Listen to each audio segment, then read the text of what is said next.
ਅੱਜ ਇੱਕ ਨਵੀਂ ਚੀਜ਼ ਵਿਖਾਣੀ ਹੈ ਕਿ ਅਸੀਂ ਵੱਛੀਆਂ ਮੱਝਾਂ ਥੱਲੇ ਕਿਵੇਂ ਪਾਲਣਾ। ਤੁਸੀਂ ਅੱਜ ਤੱਕ ਸਾਬ ਨਹੀਂ ਵੇਖਣਾ, ਅੱਜ ਤੁਹਾਨੂੰ ਆਪਣਾ ਦੇਸ਼ ਪੰਜਾਬ ਤੋਂ ਹੀ ਵਿਖਾਵਾਂਗੇ। ਆਓ ਸਭ ਤੋਂ ਪਹਿਲੇ ਚੈਨਲ ਨੂੰ ਕਰੋ ਸਬਸਕ੍ਰਾਈਬ ਤੇ ਮੇਰਾ ਕੈਮਰਾਮੈਨ ਤੁਹਾਨੂੰ ਨਜ਼ਾਰਾ ਵਿਖਾਵੇਗਾ ਕਿ ਸਾਡੀ ਬੰਟੀ ਸਾਡੀ ਮੱਝ ਤੇ ਲੱਗੀ ਹੋਈ ਹੈ। ਤੇ ਅਸੀਂ ਤੁਹਾਨੂੰ ਜੋ ਵਿਖਾਣੀ ਹੈ ਕਿ ਸਾਡੀ ਮੱਝ ਨੂੰ ਇੱਕ ਵੱਛੀ ਚੁੰਗ ਰਹੀ ਹੈ। ਤੁਸੀਂ ਅੰਦਾਜ਼ਾ ਲਗਾਉਣਾ ਇਹ ਵੱਛੀ ਹੈ, ਇਹ ਕੱਟਾ ਹੈ, ਕੱਟੀ ਹੈ, ਜੋ ਵੀ ਹੈ, ਇੱਕ ਵੱਛੀ ਮੱਝ ਚੁੰਗਦੀ ਪਈ ਹੈ। ਤੁਸੀਂ ਚੈੱਕ ਕਰ ਸਕਦੇ ਹੋ। ਸਿਰਫ ਇਹ ਜੇ ਨਜ਼ਾਰੇ ਆਪਣਾ ਦੇਸ਼ ਪੰਜਾਬ ਟੀਵੀ ਤੇ ਮੱਝ ਦੀ ਅਸੀਲਤ ਚੈੱਕ ਕਰ ਸਕਦੇ ਹੋ, ਮੱਝ ਦਾ ਕਿਰਦਾਰ ਚੈੱਕ ਕਰ ਸਕਦੇ ਹੋ, ਇਹ ਜੋਟੀ ਚੈੱਕ ਕਰ ਸਕਦੇ ਹੋ। ਇਹ ਮੱਛੀ ਹੈ, ਇਹ ਜੋਟੀ ਹੈ, ਇਹ ਕੱਟੀ ਹੈ। ਇਹ ਤੁਸੀਂ ਵੇਖਣਾ, ਇਹ ਤੁਸੀਂ ਵੇਖਣਾ ਹੈ ਕਿ ਅਸੀਂ ਤੁਹਾਨੂੰ ਕੀ ਵਿਖਾ ਰਹੇ ਹਾਂ ਆਪਣਾ ਦੇਸ਼ ਪੰਜਾਬ ਟੀਵੀ ਤੇ।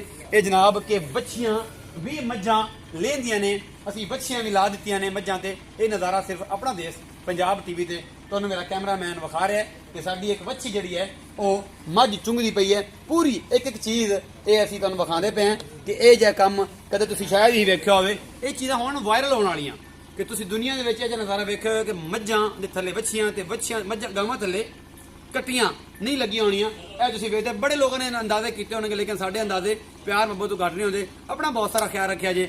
ਆਪਣੇ ਦੇਸ਼ ਪੰਜਾਬ ਟੀਵੀ ਦੇ ਨਾਲ ਜੁੜੇ ਰਹਿਣ ਵਾਸਤੇ ਬੈਲ ਆਈਕਨ ਦਾ ਬਟਨ ਤੇ ਨਾਲ ਹੀ ਸਬਸਕ੍ਰਾਈਬ ਕਰ ਲਓ ਤੇ ਰੋਜ਼ਾਨਾ ਨਵੀਆਂ ਤੋਂ ਨਵੀਂ ਵੀਡੀਓ ਤੁਹਾਡੇ ਵਾਸਤੇ ਇਹ ਜਿਹਾ ਮੁਹੱਬਤ ਵਾਲੇ ਜੀ ਤੇ ਮੁਹੱਬਤ ਵਾਲੇ ਕੰਮ ਅਸੀਂ ਤੁਹਾਨੂੰ ਵਿਖਾਵਾਂਗੇ। ਆਪਣਾ ਬਹੁਤ ਸਾਰਾ ਖਿਆਲ ਰੱਖਿਆ ਜੇ। ਮਿਲਦੇ ਹਾਂ ਅਗਲੀ ਵੀਡੀਓ 'ਚ। ਅੱਲਾ ਨੇ ਕਿਰਪਾ।